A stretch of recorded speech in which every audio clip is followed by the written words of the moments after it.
I think we're live, guys. Welcome back. This is Zach Ismo. I don't know. Don't know if I'm going to be going by that moniker for much longer. Maybe I will. It's a good one.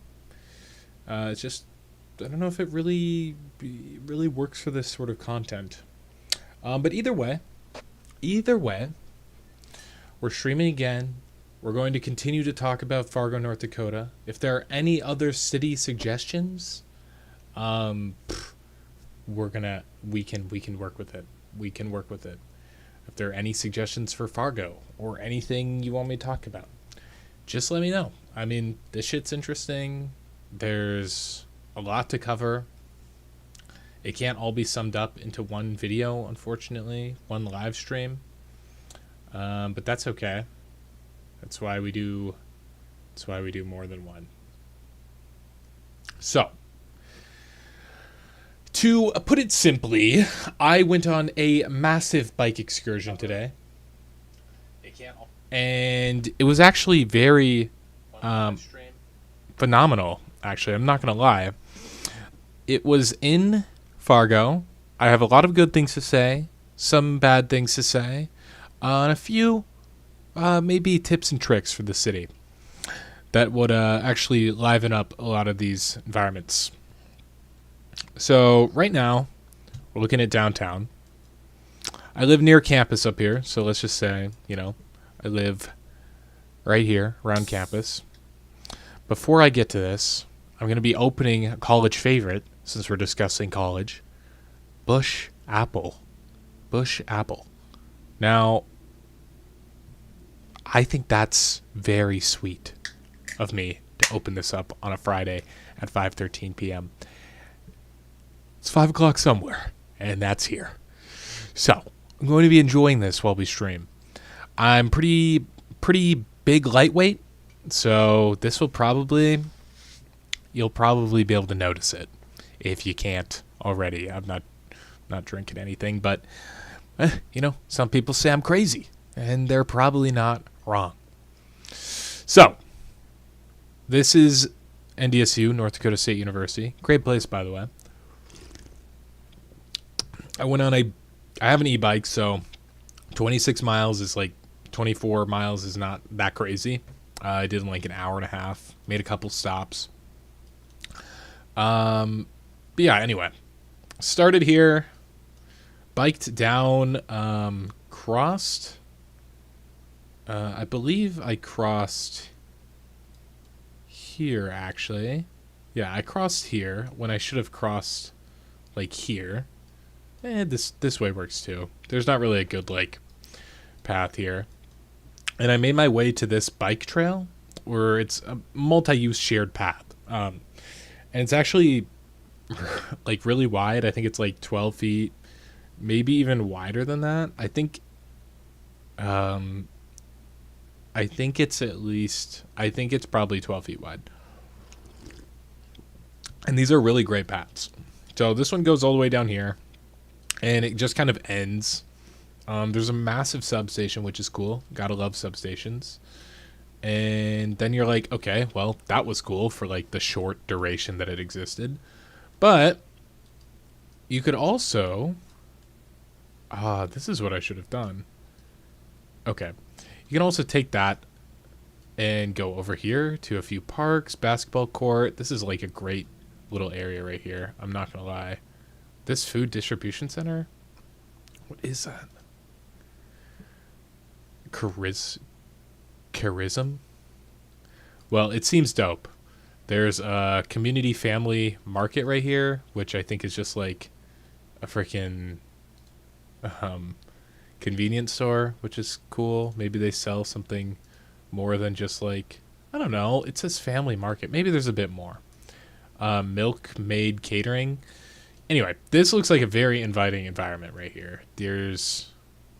Oh my god. Actually, I'm going to have to go check this out. I'll have to let you know how it is. But this looks like a very well-built, environment. I'm not going to lie. The common space in the middle is great. Parking on the outside is great. Not a whole lot of parking space. And that's great. That is super great. Anyway, I did not go this way.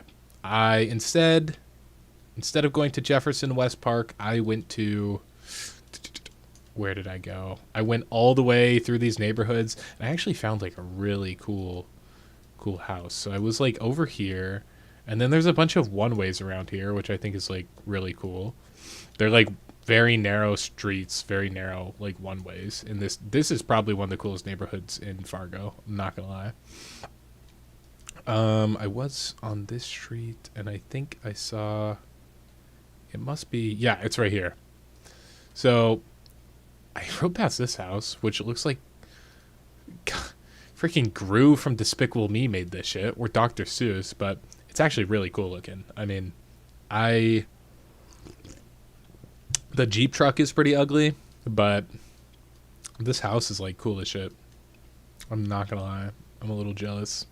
If it was like in a very mixed use area, I probably would like it more, but whatever. You get what you get in this country.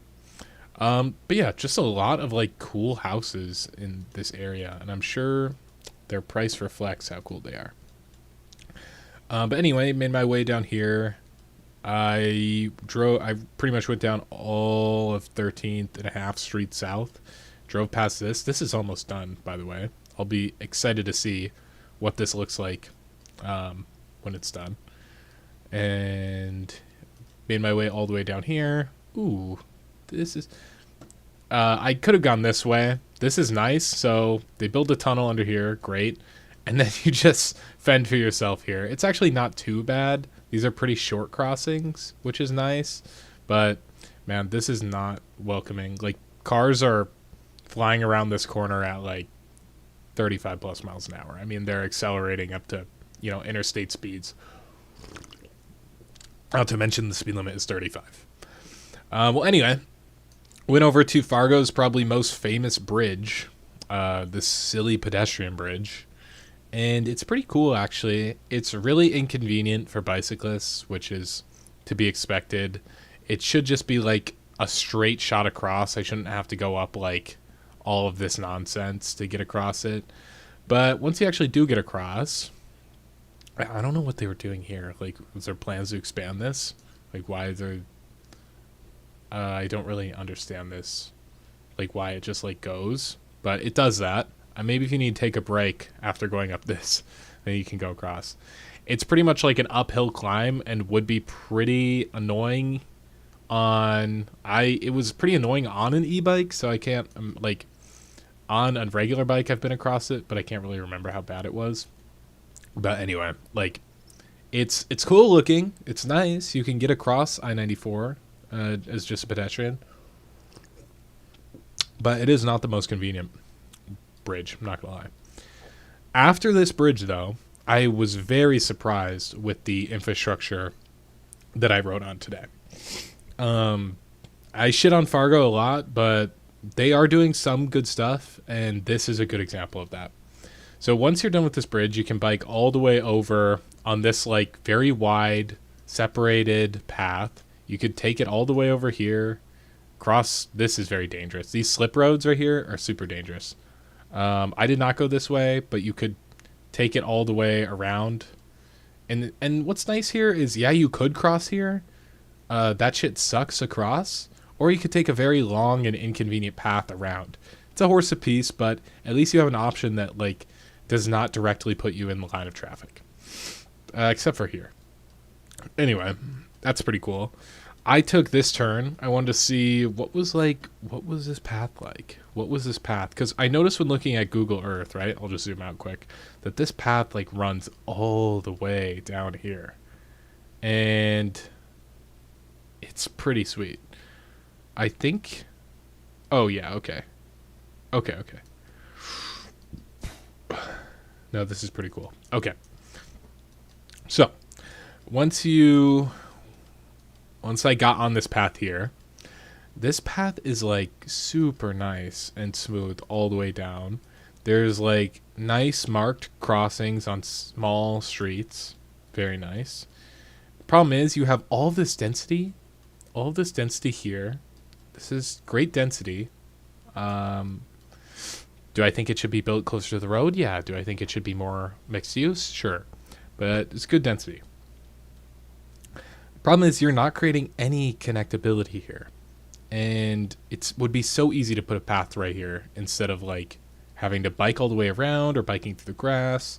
Be so easy to put a path right here, path right here. Like, this shit's easy, guys. Path right there. And actually, I'll get to it, but they're doing a lot of that, which is nice to see. Then when you get here, it's kind of awkward, but you can take either this way or this way. And at these busier streets, like 32nd Avenue is a pretty busy street, they go right under the road. Like, that's sweet, yo. That is actually freaking sweet. This whole area, though, right now is completely under construction and torn up. Like, they've just, I mean, they've ripped up this entire freaking Strode, I guess, which is a bit silly, but they're fixing the sewer lines. And when people actually do work on roads like this, you would expect traffic to just, like, crumble into nothingness. You don't see that here. You don't see that at all. Like, when you get rid of a street, like let's say I just cut 32nd Avenue and it was an impassable street like it is right now. You don't just see like this cataclysmic gridlock that these engineers will talk about. Engineers will people will take traffic engineering and they will think that everything needs to be a road and a parking lot for easy access. Roads are graded like A through F. I mean, not E, of course. I mean, it's like an A through F rating, like a grade rating for the essentially ease of use of the road and continual flow of the road. Well, on an interstate, like what is actually a road that connects places, that's a perfectly acceptable, fine rating. The problem is when you apply that same ideology to streets, like 32nd Avenue South here. What do you think happens when you apply that same grading scale to a street with a bunch of ons and off access that just like you're never going to be able to get that A level because there's always going to be cars turning in and out. And essentially what you do is if you're fighting for that level, which a lot of these engineering, these engineers are fighting for, which is like perfect flow through the city, you almost create an anti-place because if you're fighting for perfect flow through your city, nobody's stopping to enjoy it. Everything becomes a thoroughfare. And that's a bit harsh and dramatic, but it's kind of essentially what's happened in not just Fargo, but like every US city around the country. And it's really unfortunate. So you see roads like this and they're trying to act as not only a street connecting buildings, but also as a road. And I don't use those terms synonymously. A road is connecting places. A street is providing access to buildings. So this is a strode, a combination of both. And it doesn't function well as either. A street, slow speed, connects businesses, housing. Strode? Sorry, it don't do it. This is a better one, but when you provide all this access to places, you get all of this parking, you get just kind of a very unfortunate and unwelcoming environment in the process. And that's exactly what you see here. It's all parking, all pavement, not enjoyable. Sure, yeah, this is the problem I see people talk about all the time, where it's like, oh, well, you can walk. There's a sidewalk there. Just because you can walk somewhere, which is very well done for Fargo, I'm not going to lie. This is something you don't see in, like, a lot of cities in the U.S. You don't see sidewalks built everywhere like Fargo has done. Great. That is something great that Fargo has done. Problem is, you're not actually creating a walkable environment by solely building walkable access. Like, to build a walkable environment, it has to feel inviting. It has to be human scaled. And this whole stretch of street, I'm not going to call it strode, but it's a strode. It's a strode. Is unwelcoming to pedestrians. And you can see that. Like, yeah, this is closed. People walk here. But long crossings, so this is a very long crossing for pedestrians, especially for only two-way traffic. And so much of this space, almost all of it, is dedicated to personal automobiles. So all of this space, free parking. All of this space, free parking. And not to say make it not free. I'm just saying that's what it is. Like, this is free. There is no price to park here. And really, the people who pay for it is the city. And all this land makes no money, while this small patch of land does. So actually, all of this land, as well as some of the street as well, is required to have this one business make income. So your land, your property tax per acre ends up being very, very low. And you see that, let me show you, pull up the presentation. You see that here. And this is the property tax per acre in Fargo. Let's see if we can find this exact street, because that'd be pretty cool. Where are we? Just south of I-94. Yeah. Is that it? No. Oh, maybe. I need to find a better image of this. I gotta reach out to the people who made this. This is that Hornbachers. This shit is making no money for the city, bro. It's literally making no money. Waste. And I'm not surprised either. I mean, I'm really not surprised. That's the type of shit you see all the time. But anyway, I just gave a presentation to the Fargo City Commissioners on this exact thing. What Strong Towns Fargo is. I mean, it's a great group, by the way. I drank a third of this beer, and I feel buzzed already. It's not good. So, as we can see, this Hornbachers here is almost like indistinguishable from the surrounding land. Is not a profitable space for the city. Is probably a negative return on investment. And not just that, this entire stretch of freaking businesses is not profitable.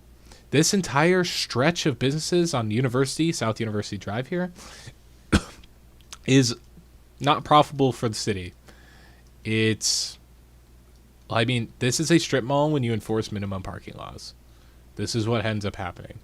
You get all of this parking for what is essentially, like, I can't believe they allowed this thing to be built. This thing is so ugly. This is one of the ugliest strip malls I've ever seen.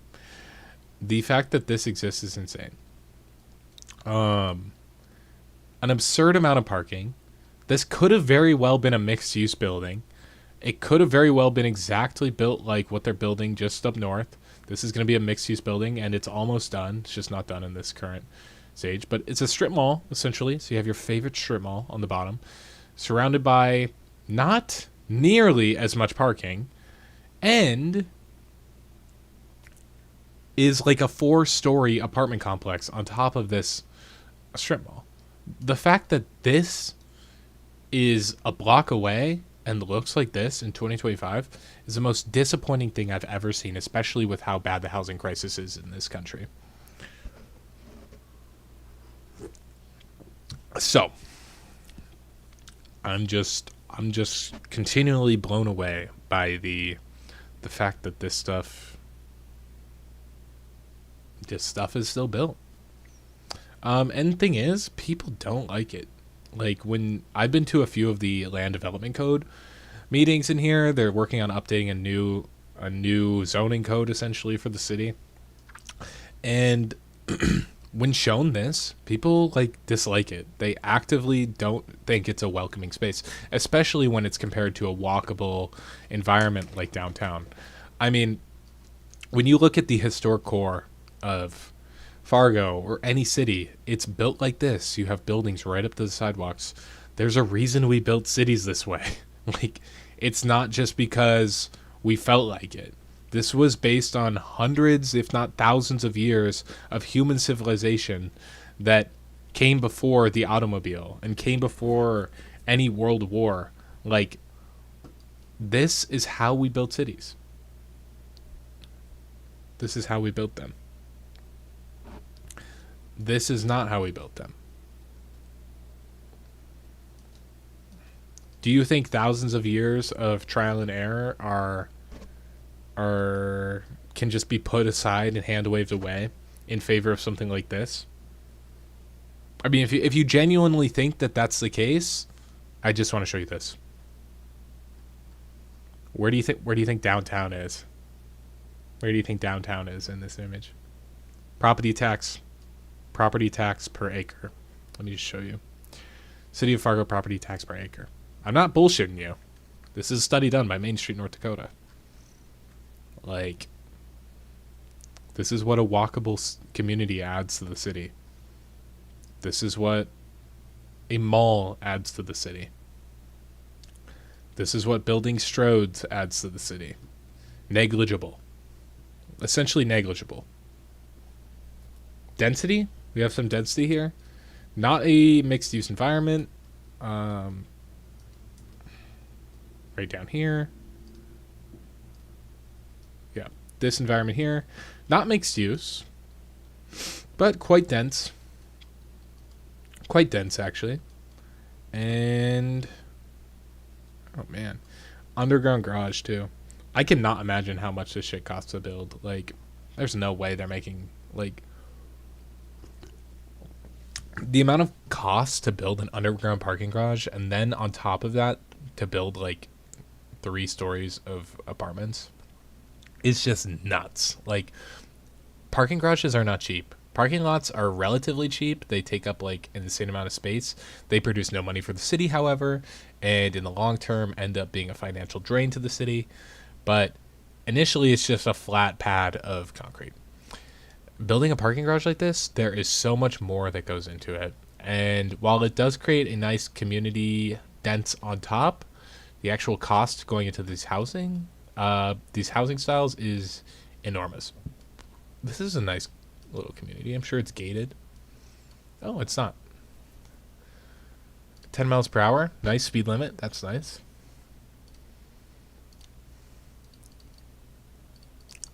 All garage. This is pretty good. This is kind of nice, actually. Yeah, this is pretty nice. If this was just like mixed use, it'd be fine. Like, that's what I don't understand. There's such an aversion to mixing zoning types in this country that we're just gonna shoot ourselves in the foot if we continue to do it. Anyway, there's also some nice townhouses in North Fargo, like right. God, where were they? They might actually be in West Fargo. Oh, I think they are.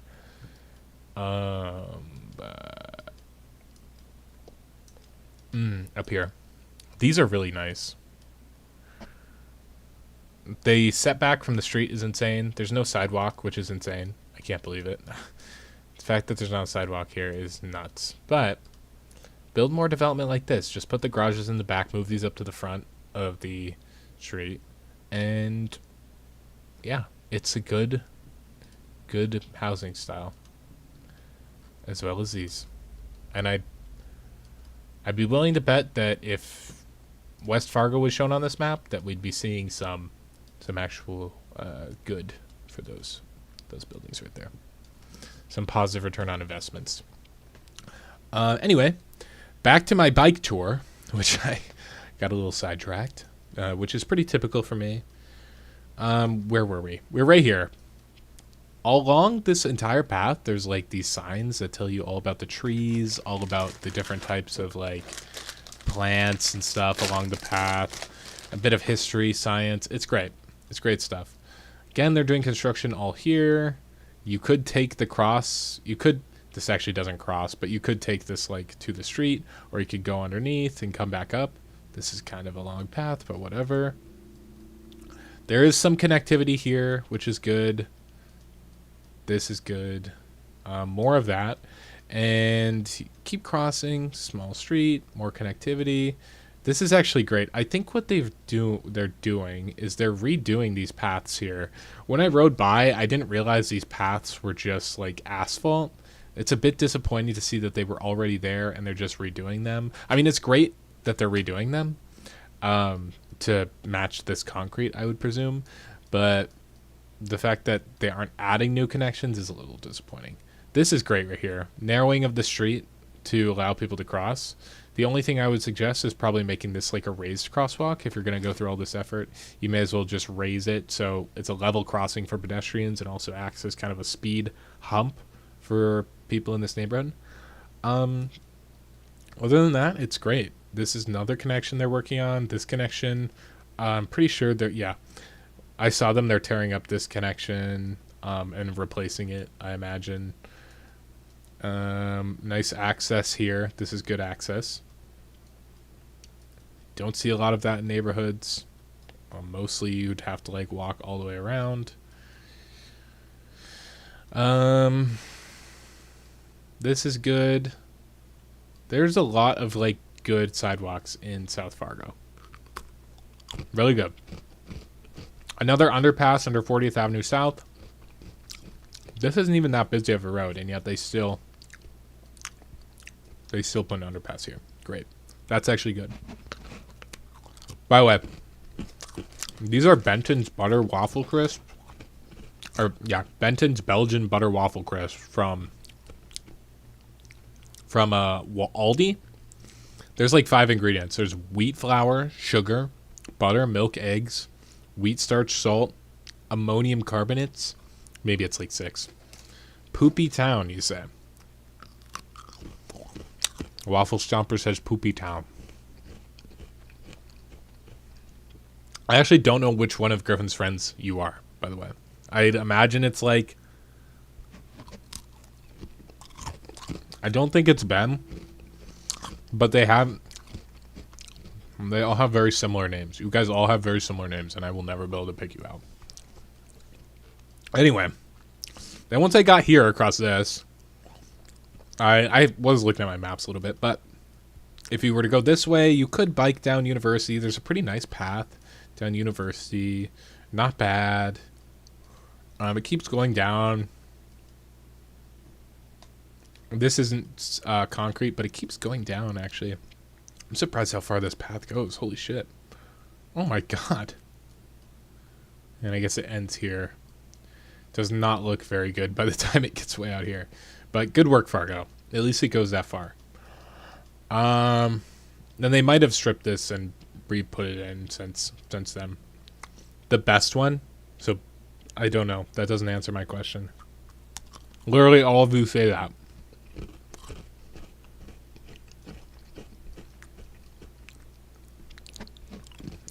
Anyway. There's a nice path here, too. That's super nice. Once you get across, where was I? Oh, you can take this all the way around. This place is hell. It is, but there's some good. You gotta look at the bright side. These houses are really cool, actually. I'm curious. Where are these? Right next to the golf course?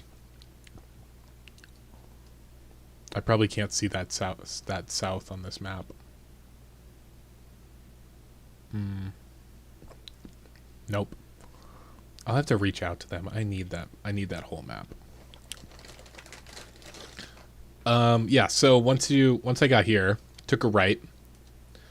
Hung a right all the way down this golf course. It's actually a very like pretty. I rode right past these, so I should have paid attention to that. It's actually a very pretty area. There's a lot of golfers out. That's actually the most ridiculous sport ever. It's literally people driving cars around the sport. Well, Zach, you hit a ball sometimes. No, that shit's nonsense. This is a very nice little creek. There was like mallard duck, like 2 mallard ducks in this pond here, which was very sweet. Then I got up here, and then I biked down here, cross here, this is nice. Like, there's these things called desire paths. It would be desirable to, like, instead of going to this corner, people would probably cut here anyway. The fact that there's a path makes that, like, super nice. Then this is kind of like messy, but it works pretty well. It's almost like an interchange for biking or walking. Instead of crossing this god-awful street, you go underneath the road and back up, and then I rode like over here. I didn't go on these, but these also look pretty nice. The problem is when you build stuff like this, either pedestrian bridges or pedestrian tunnels, you actively make walking or biking a worse time. Like, walking and biking is treated as subservient to vehicle traffic. And while it's great for safety, it's not great for actually getting people on bikes, making a walkable, bikeable environment, or financially, it's super expensive. So while I do have my qualms with it, it's okay for now. And that was pretty much where I biked. And I biked all the way back up, so that's why I didn't like go anywhere else. But I've been wanting to ride on these paths for a long time. And what I did was I went back up to, this is a funny story. I went back up to like NDSU here, and I still have a bunch of meal passes, so I went to like grab some food here. I don't know why I didn't think they were closed. I just assumed they'd be open because at this time they're open like year round. I've never been there during the summer. I get here and I walked in. There's a lady like sitting, not at the front desk. Nobody's sitting at the front desk, so I'm like, okay, that's kind of weird. Zach Taylor, thank you for spelling my name incorrectly. It means a lot. I get up here. I talk to the people. I talk to this like lady. She's sitting here. She works there. She looks at me like I'm crazy, and I'm like, I don't have my fingerprints, so I'm just gonna scan my card. I reach over the desk, scan my card. I just thought whoever was working there like left for some reason. So I just thought, hey, I'll just scan my card and go in and get some food. I'm walking around. People are looking at me like I'm crazy. All the employees are kind of looking at me like I'm crazy, and I don't really think anything of it. I'm just like, I look around, I'm like the only one in here. Nobody else is eating. I think, what could be the issue? As I'm grabbing my cold cuts and cheese from the freaking salad bar, this guy comes up to me and he's like, sir, we're closed. I'm like, what do you mean? What do you mean? He's like, we're closed.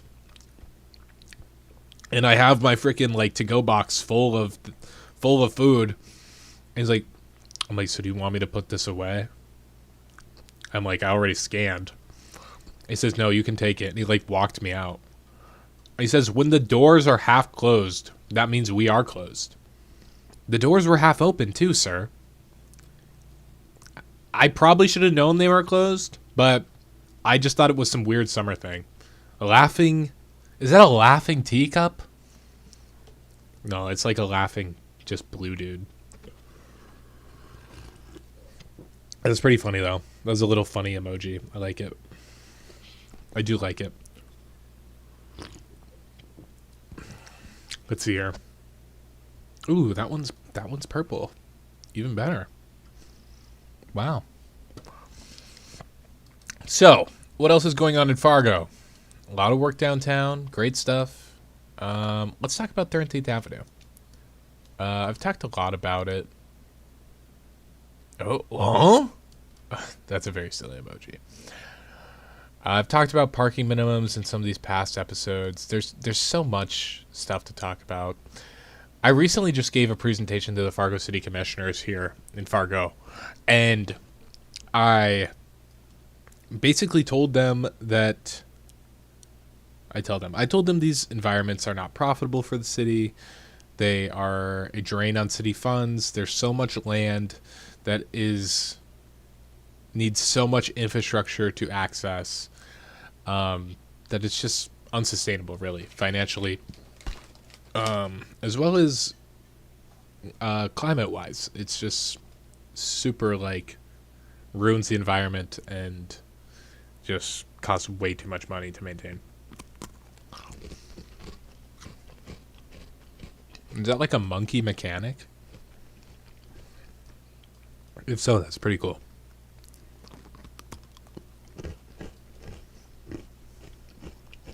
I bet you this is probably a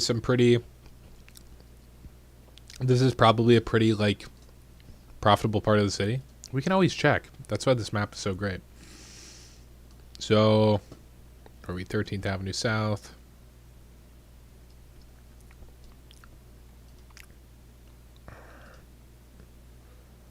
God, this map is so fun to look at. Just west of the mall.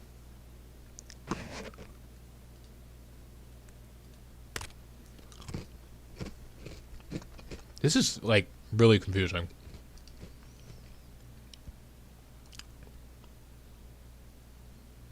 Oh, it's up more. Yeah.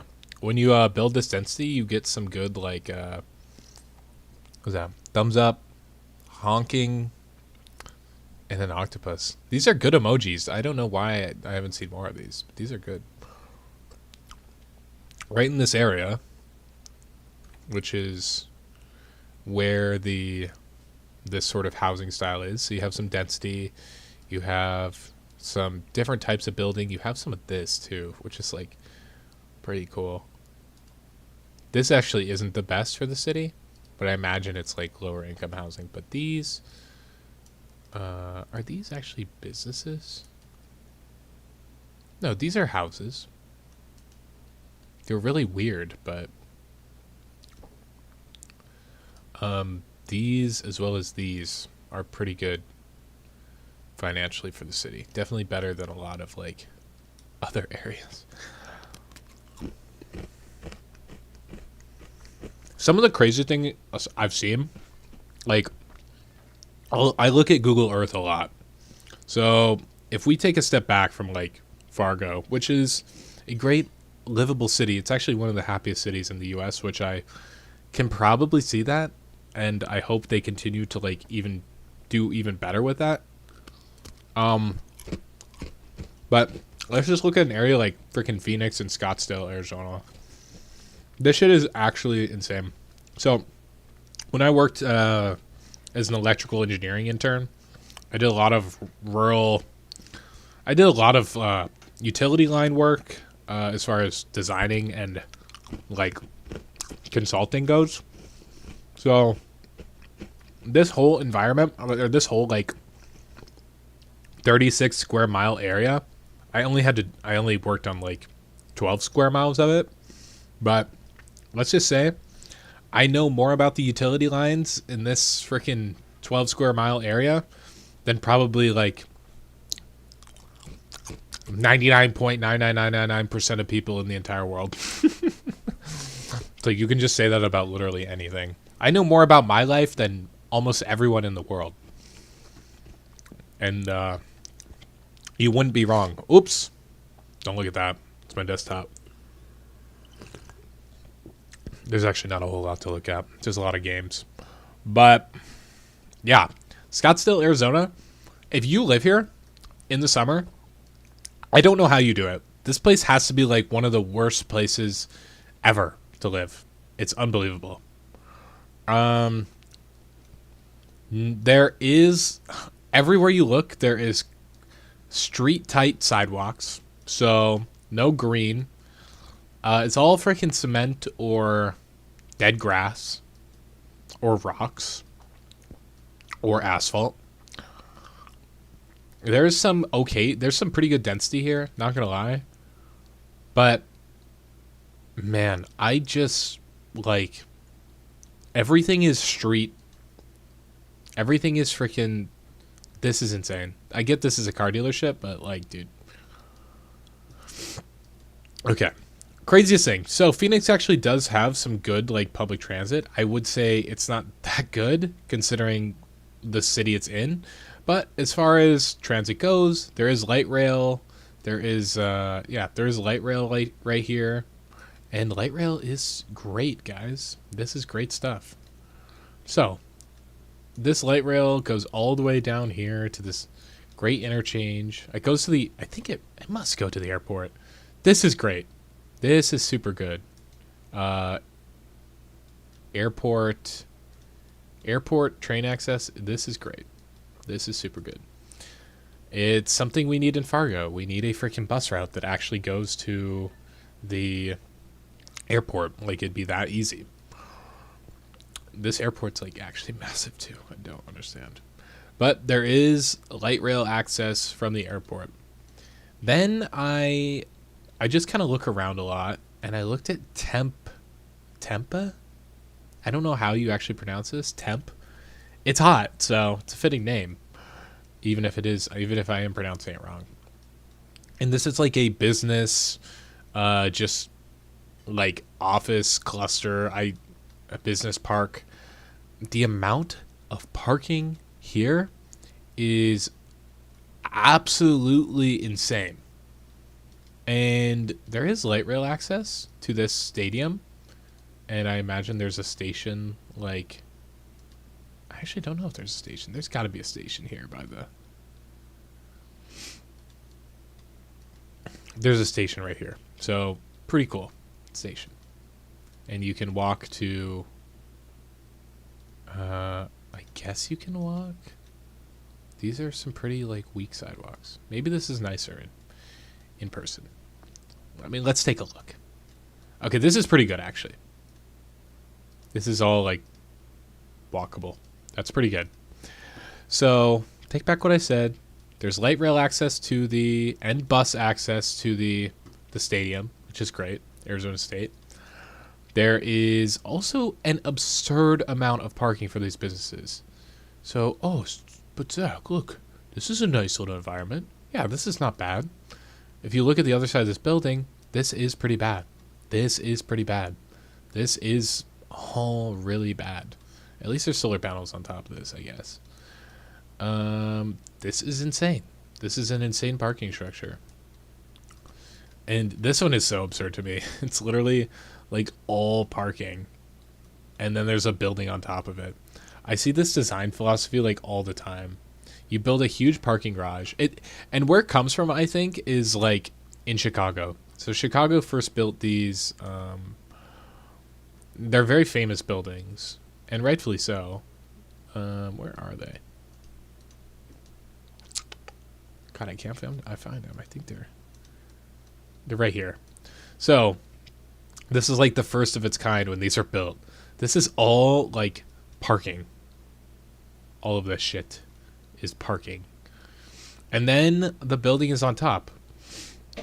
If you think this fixes parking, you're absolutely out of your freaking gourd. This is like, dude, a fourth of the building is parking. Imagine you have to leave for work and you're parked on the top floor. And by the way, everyone else is leaving for work at the same time.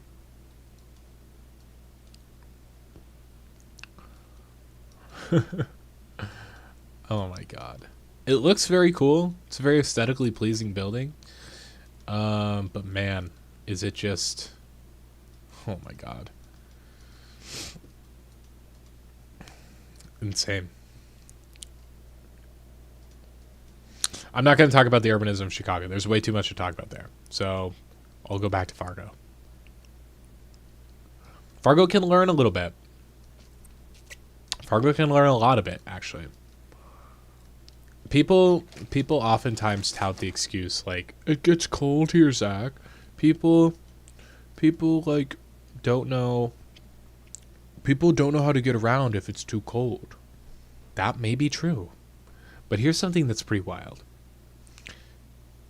This city existed before automobiles and had streetcars, and we ripped all of those streetcars up in favor of like this perfect world where everybody could drive anywhere whenever they wanted and over anyone who they didn't like. And now we have that world. We have the world where everybody has their own car. And do you think it's perfect? Because it's not. 40,000 people are killed each year, 2 of which were just killed like this year alone in Fargo. And solely to the hands of automobiles and traffic. And a design philosophy that favors drivers over people outside of vehicles. Except for very, very niche exceptions to that rule. When you look at an environment like 13th Avenue here, this is a design philosophy that does not scream safety to pedestrians. If you want to cross this street, you have to cross 8 lanes of 8 12-foot traffic lanes where speed limits are 35, 40 miles an hour, where the sidewalks are right up to the side of the street.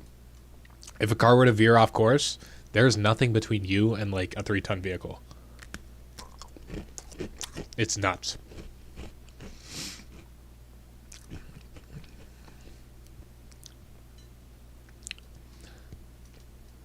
Oh, at least we have a Von Moore now. That's great. That's super great. Strip mall, Hornbachers. Probably some very unprofitable land for the city. And if you look up here, 13th Avenue. This is that grocery store right here. Yep.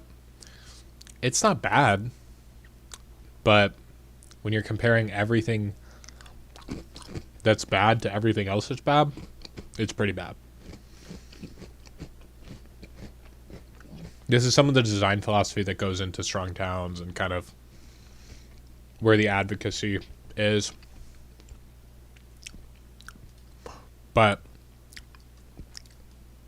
these environments is where people get killed like the most by vehicles. And it's not a surprise. If you're wondering how crazy a 12-foot traffic lane actually is, and we can measure just to make sure these are actually 12 feet, because I believe they are. Probably should change it to feet, huh?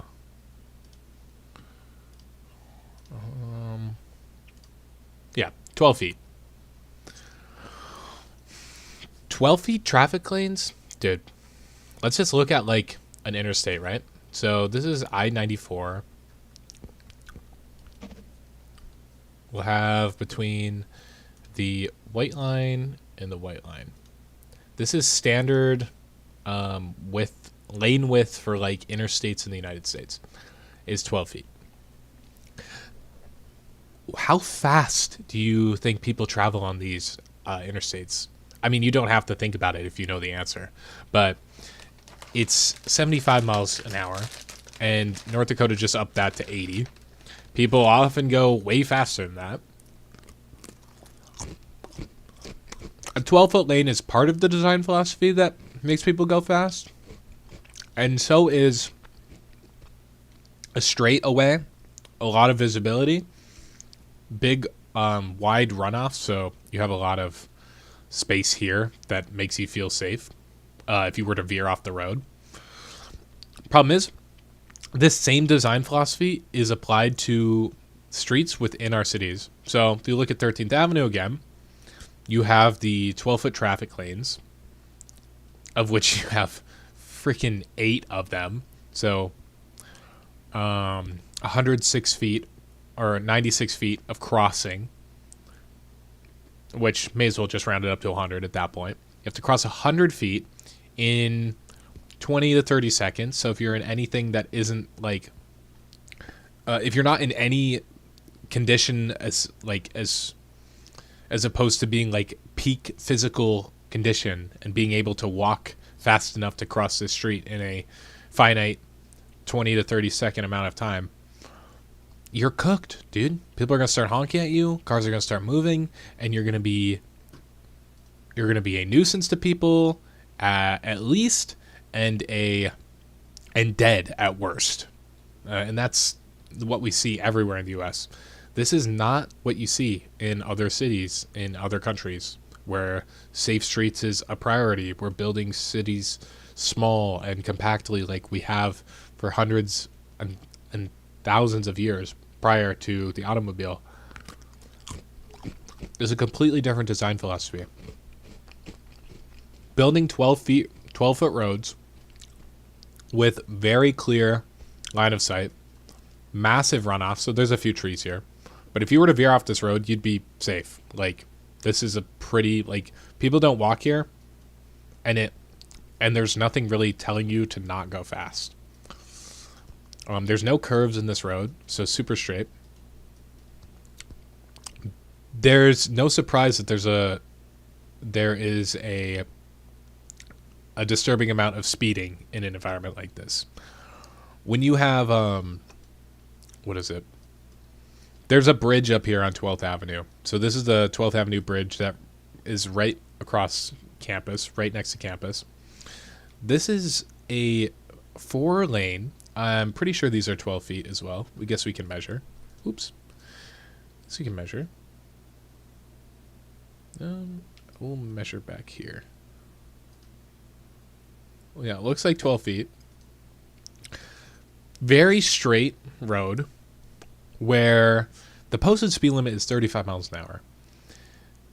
If you're driving across this, if you're keeping up with traffic, you're easily going 40, 45, which is, 5, 10 over the speed limit. And honestly, a lot of the times you're going damn near 50 to get across this like bridge in Fargo. At least there's a barricade between people walking here, pedestrians, cyclists, and vehicles. Like, this is like a concrete barricade, which is great. But my point is, this road signals to drivers that speeds are higher than what the posted speed limit is. So people will naturally speed. When people talk about speeding in the US, there's a reason why people speed in the US. It feels comfortable to be able to speed. You should be designing a road with the designed speed limit in mind. This is a road designed for 75 mile per hour traffic, not 35. There's no doubt in my mind that that's the reason people are speeding across this bridge every day.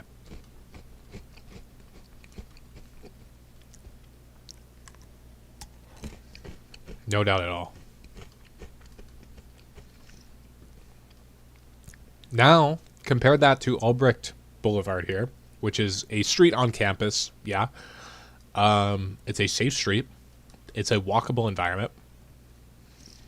It's made safe because there is a fundamental necessity for it in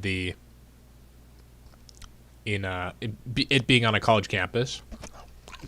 The lanes may still be 12 feet wide. Let me see. We'll measure from the grass to here. So it's 14 feet between there. But if we actually get on this street, what do you notice? It doesn't look like 12 feet because I believe that's counting the curb as well. So it's like 10 feet here, and then it's a foot here and a foot here with the curb. So it's a very narrow... 12 feet is like the lane width. This would be like a 10-foot lane width, essentially, if you're not counting these curbs. But you have trees. This is old, so they've like renovated this and planted new trees. Very curvy, a lot of trees, a lot of room for pedestrians. This is a street that is very welcoming to walk on. There's no posted speed limits on their street because there doesn't have to be. It's designed for speeds of 20 to 25 miles per hour. If you're going 25, it feels fast in this environment. 20 is like a comfortable speed for driving on this street.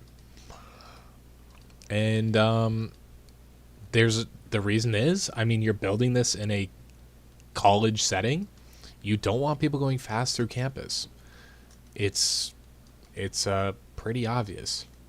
You don't want people getting struck by vehicles when they're walking to class. This is a very walkable environment. And for a lot of people, college in the US is, there's a reason it's the happiest moment of people's lives for a lot of the time. There's a reason there is a lot of like reminiscent, being reminiscent of that time.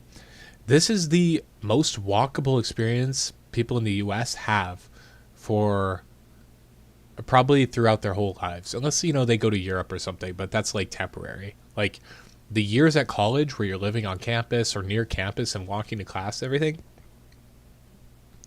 are probably the most walkable years of your life as far as living in US cities goes, unless you move to like New York or something. But you're really not going to find much better walkable environments in almost every other part of the country, except for college campuses. Universal Studios and Disneyland don't count. They don't count. They don't count. Sorry. Although they are very walkable and nice. The thing about Universal and Disney is the design philosophy. It's very much centered around human scale and maintenance, and you won't find a piece of trash, you won't find a pothole or not even pretty much a crack in the sidewalk, because those places are maintained and have the income to be able to maintain them. Like the maintenance of those places is what sells them.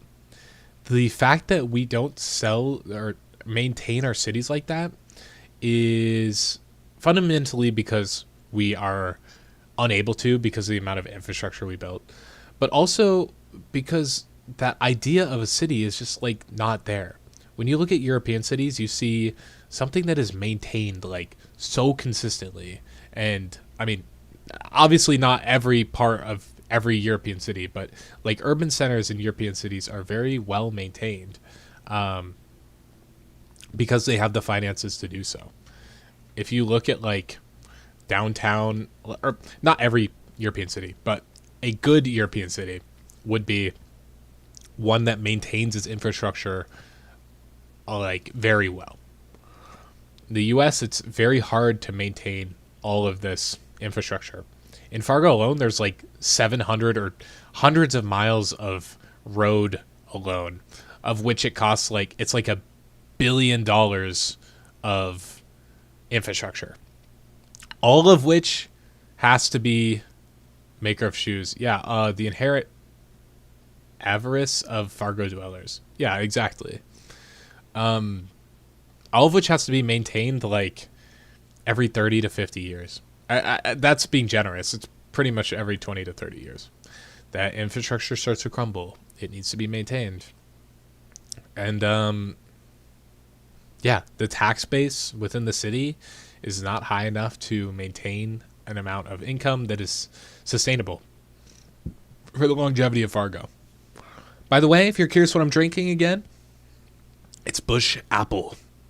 Busch Light Apple. A lot of people don't like Busch, but a lot of people like Busch Apple. And I can see why, because Busch tastes like dog shit, and this tastes less like dog shit. So I can see that. But yeah, it's all pretty generic stuff. It's great. It's Fargo. Yeah, I mean, Fargo has been doing a lot with their downtown in this area too. So they've built these buildings up to like the streets, and they look nice, and that's cool. These sidewalks should almost all be sidewalk already. It's good to have green spaces, and that's great. So for now, it'll be fine. Like, it's fine, but these sidewalks should really be inviting, like the downtown core is. This is an environment that's human scaled. It's built around people, not vehicles. It is welcoming for people walking. It is inviting for people, and it's profitable for the city. And we can see that right here. Yeah. By the way, I used to work here. This is where I did a lot of work for, it was a company called HDR, and they did engineering consulting work. So I'd work on a lot of utility lines, a lot of stuff like that. I got to work on like a what was it, an electron ion collider in the power distribution system for that, and that shit was like way out in Long Island. It's like you can see it from really high up because it's just a big circle. Yeah, so this is Brookhaven National Laboratory. They want to upgrade this ring. So there's a ring that where all these like, I guess they're probably like escape hatches or some sort of like ventilation probably. But if you follow this ring around, this is where that like electron ion collider ring is. And what we had to do was we had to come up with basically a bunch of distribution lines to feed like 12 new buildings they're building around this ring. Maybe we can like see that. Nah, they're probably not building that shit yet. But oops. Oh god. Oh, we're cooked. Okay, never mind. They're not building that yet, but yeah. We worked on those power lines. There's power lines that run up here.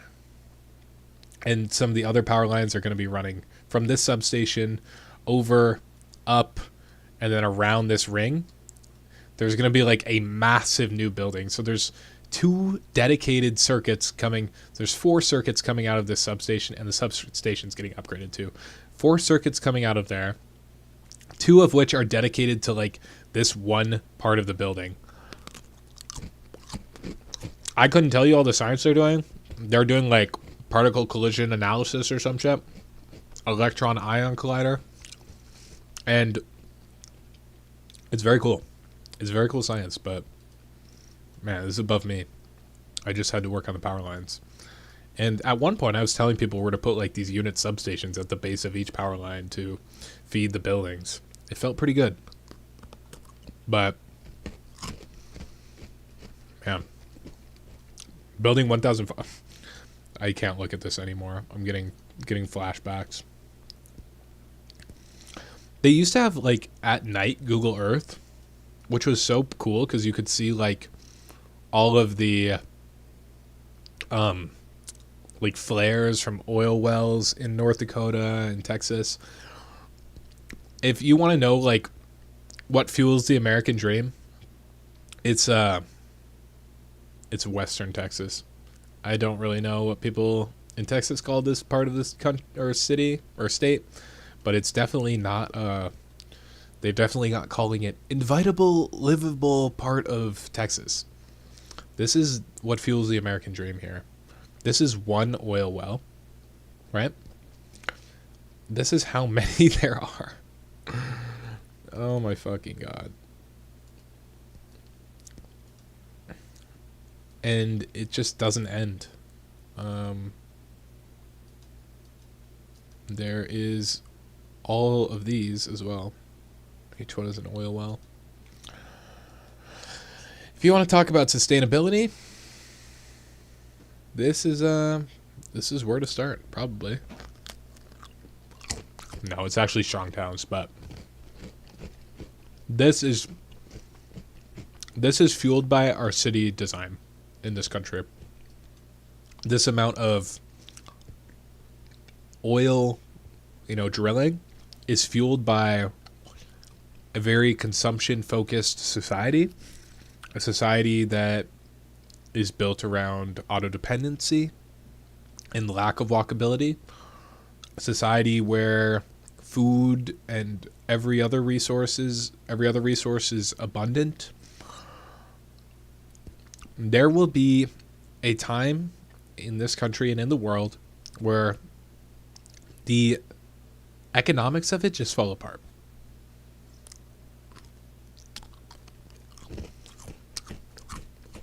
And I don't know if I'll be around to see it, but man, do I kind of want to.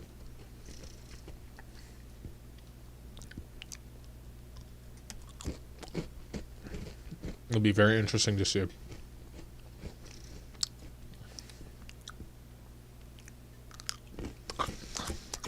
Anyway, I'm probably going to continue to enjoy my beer offline.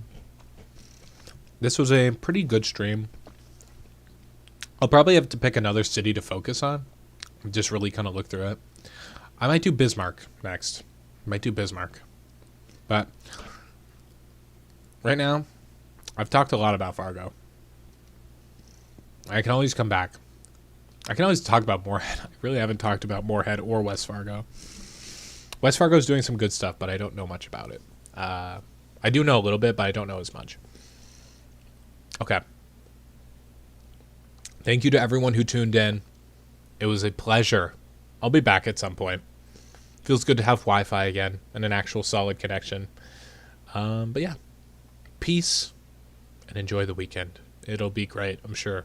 If not, I hope it is.